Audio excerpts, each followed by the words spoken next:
নমস্কাৰ বন্ধু বান্ধৱীসকল, অন্য এটি ভিডিঅ'লৈ আপোনালোকক স্বাগতম জনাইছোঁ। আজি বিশ্বকৰ্মা বুলি সৰুকৈ আয়োজন আমাৰ।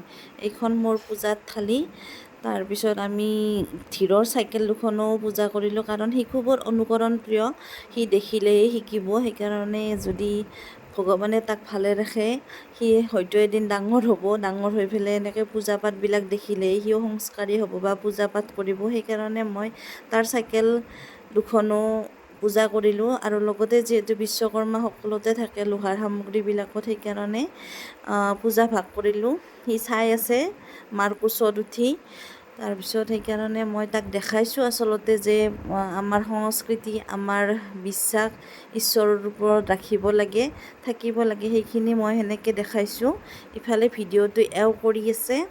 তাৰপিছত তাৰ চাইকেলখনত মই ফুল দিলোঁ।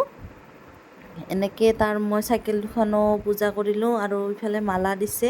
তাৰপিছত আমাৰ গাড়ীখন আমি পূজা কৰিলোঁ। ৰাতিপুৱাৰ ভাগতে মই ভিডিঅ'টো কৰা, এতিয়া মই আপলোড দিম এতিয়া।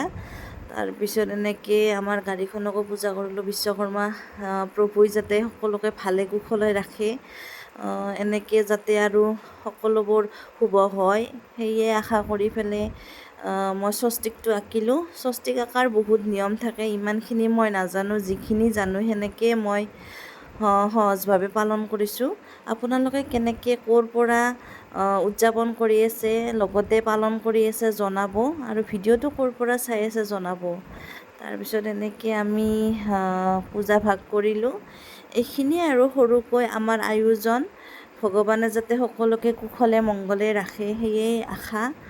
তাৰপিছত এই পূজা ভাগ কৰিলোঁ। ইফালে মোৰ ডিউটিও আছে, সেইকাৰণে ৰাতিপুৱাই পূজা ভাগ কৰি সমাপ্ত কৰিলোঁ। আজিলৈ বাই বাই।